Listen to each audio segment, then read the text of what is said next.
It's a Minimalist Monday edition of Optimal Finance Daily, episode 776.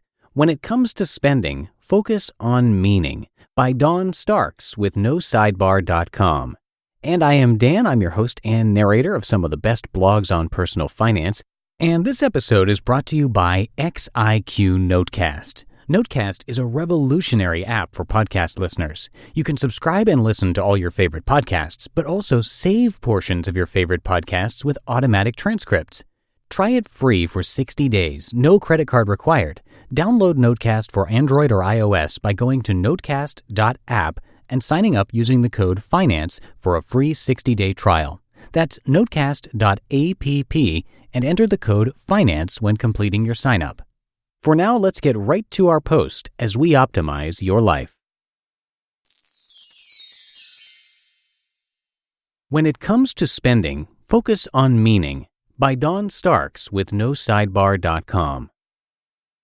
The rhythm of daily life routinely shifts from slow and easy to fast and furious. No matter how hard we try to rein in the crazy and slow our lives down, the crazy creeps back in when we aren't looking. As a result, life as a minimalist, always in search of simplicity, is a never-ending journey. We are always on the path, never reaching the destination. This sort of journey suits me fine. This same phenomenon occurs with money. We can be extra careful and thoughtful about our spending, and then, boom, here comes the crazy. Some unexpected large expense or a series of little but poor spending decisions, all of which can cause us to steer ourselves straight off the financial wellness path. How meaningful is this purchase? For this reason, I've started thinking about spending in a new way, and my thought process is increasingly becoming a habit. The concept isn't difficult, but it can be challenging to remember to ask myself, how meaningful is this purchase? Of course, I don't do this for every bill that comes into the house. I'm referring to daily spending, spending on convenience, spending to reduce emotional pain or stress, spending to keep up with the persona we have developed. It's easy to be judgmental about quite a bit of our spending. Who hasn't succumbed to the fast food siren song when the workday has run just a bit too long and the thought of going home to cook a nutritious meal makes you want to cry? Who hasn't bought a sugary treat or other impulse purchase because our day was challenging and some inner voice whispers that we deserve a treat? If we objectively evaluate this sort of spending, it would result in many budget cuts. On the surface, those adjustments might seem wise and right.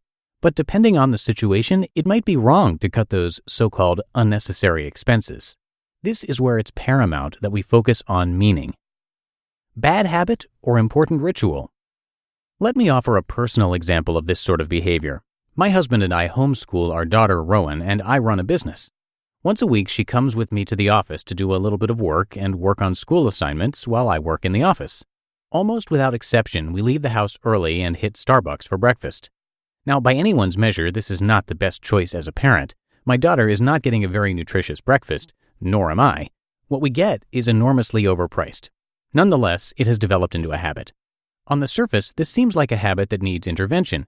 Clearly, I'm capable of having something fun, nutritious, and interesting to eat at home on those mornings when we working girls are heading to the office.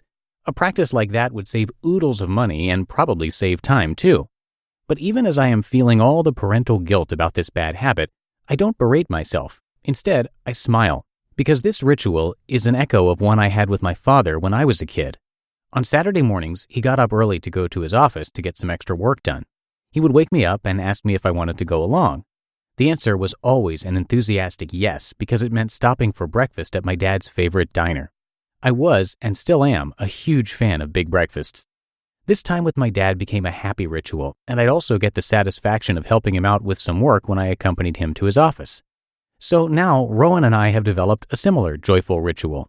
In spite of the fact that I spend $14 each Thursday when we stop for breakfast, it's worth it because the experience means something to us. It's our thing. It began accidentally, but after a handful of times, our pit stop has become a habit. When she's slow to get out of bed those mornings, a whispered reminder of Starbucks for breakfast is all it takes to motivate that girl. This ritual might fall into the category of the worst sort of spending. It's convenient, but it's not particularly healthy, and $14 per week does add up. Truth is, this splurge means something to my daughter and me, and therefore it has a sanctioned place in our budget. Evaluate your spending in the context of meaning. Using the lens of meaning is a way to filter your discretionary spending. What does this purchase mean to you? Does it have any meaning?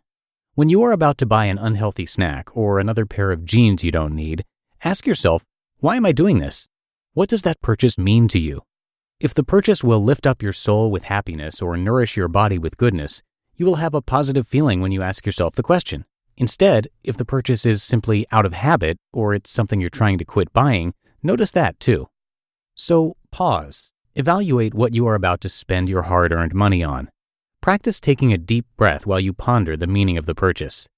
As we work to simplify our lives and cut out the unessential, we shouldn't overlook how we spend our money. Just as our lives can easily slip back into an undesired hectic rhythm, so too can our spending slip back into meaninglessness.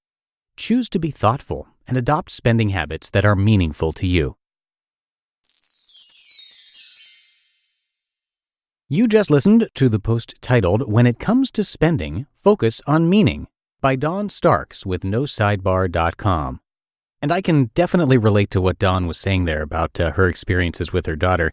And even if there isn't a particular link to the past like there was for Dawn and her father, sometimes little fast food traditions like that with kids can give you a chance to bond a little bit more, and more importantly, when your kids are small, it usually brings about good moods and some peace and quiet, which, as a parent, you just need sometimes. And thank you again to XIQ Notecast. It's a revolutionary podcast app available on both iOS and Android. We frequently get emails from listeners asking if we can remember which article they heard something in. Does that happen to you? Well, with the Notecast app, you can subscribe and listen to all of your favorite podcasts, but also save portions. It even automatically generates a transcript for you that you can have emailed to you. All you do is tap the Note button on the play screen or pause the podcast and say, "Save that."